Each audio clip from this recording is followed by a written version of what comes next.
Focus in talking about the painting "We Are You," and if you guys were here last night, was particularly inspiring to me as an artist to be able to see the song being sung by children. Um, the reason we put this panel is kind of to celebrate history and understand that nothing kinds of comes from nothing. There's always a beginning of something, and that beginning might not be in your own land. It might be coming from Spain, places in Europe, but there's always a beginning. And I'm going to tell a little bit of the background of how I did this painting, and I'm going to talk about a few sources of inspiration. Then I'll read the poem, and then I'm going to talk about how we design the story of this painting to be connected to this very Latino movement throughout the United States. When I think about Spain, I begin to think about, by having a meeting with Mario Tapia, the founder of Latino Gerontological Center, we met and we're talking about the Latinos in America. And I began to think about, we talked about what to do and how to do it, and then I went home and I began to think about a few names, and I thought about Picasso, I thought about Miró, I talked about Dali, I thought about Gaudi, and I thought about, by the way, it's almost impossible to talk about Spanish art if I'll mention Picasso, but I don't know if you had enough time to read the readings of Picasso. He really has this revolutionary idea to write and thought and paint the incredible ideas. I mean, the statement he makes about the Guernica, the statements he makes about art is not just something to decorate your walls. I mean, are powerful and timeless. And Picasso becomes the single most important artist who bring his art to the United States. If I'll never walk in American land, to impact American art and pop culture like no other artist. We know Duchamp also did, but Duchamp was here. It was very much shaping the culture of New York and the museums of New York and the whole red maid stuff. Then he brought it to American culture, but he was here. Picasso never walked in the United States. And by the way, he said, I don't care. Either one of my art, let they come here and get it here. I'm busy. It's amazing. By the way, Jackson Pollock only becomes Jackson Pollock after he takes Picasso out of his system. And finally, Picasso's ideas and different styles drives Jackson Pollock nuts to the point that he gets to the dripping. And if you have a chance to see the Whitney retrospective about Picasso and American art, you can see the whole love and rejection between Pollock and Picasso.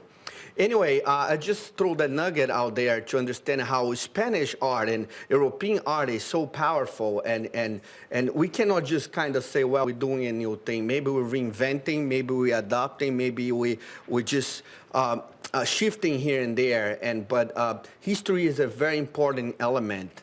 So thinking about those works, and then thinking about myself and being as an artist, and making a pause in a Mexican muralist who has created a fantastic impact in art in 19th century, 20th century, but specifically about the form they decide to do the huge murals.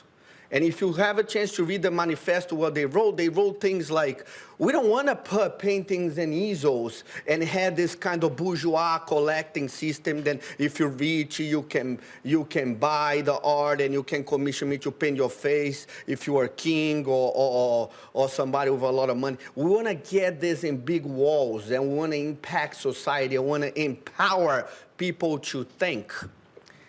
In that kind of thinking lies the foundation for this painting. Because as an artist, I feel that as an artist, I have a duty to bring not a simple answer to any situation, but maybe perhaps write the right question, ask the right question. And now you see in my lectures and what I do in my writings, always talking about this. I'm not trying here to give one angle, trying to give you the one simple truth, but maybe I can be able to put few right questions out there, then you can embrace it and digest however you want and do something about it. So all those ideas and with particular love for art history and history begins to sort of torment me. And in the idea of sitting with Mario Tapia and saying, Duda, what are we going to do? And I tell, you know what I'm gonna do? You asking me to create a poster for a convention. I don't wanna do a poster for a convention. I wanna create a painting who embodies this struggle. That's why we came up with the name We Are You.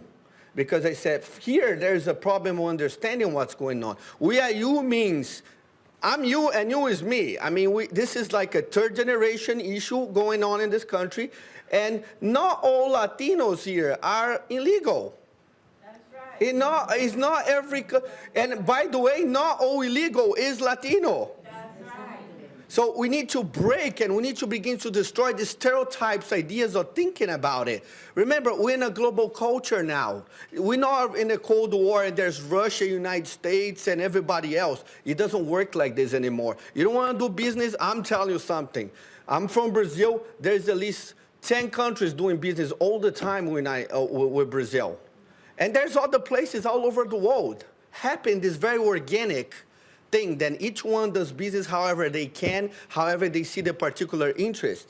So I was like thinking about those things and say, look, we need to deal first with the stereotype. Then this is it. America, the strength of America always being embracing other cultures. And maybe for a little while we forgot about that, or there's not enough people thinking about that. But that's the beauty of America. Then always new cultures coming here and shaping what America is. And America is still a very young country. But that's the beauty, that's the strength. And I said, this is a very contradicting statement. So I said, the title has to be this, We Are You. And we need to begin to deal with this fundamental thing here.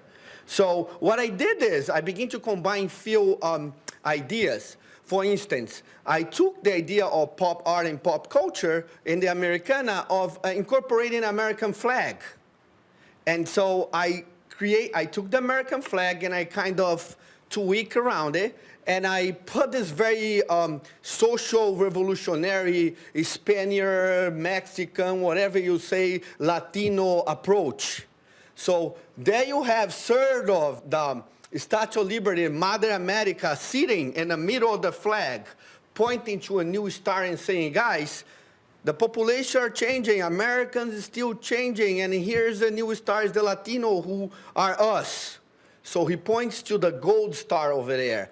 And sort of there's this hands of helping to lift up new layers of what America is becoming.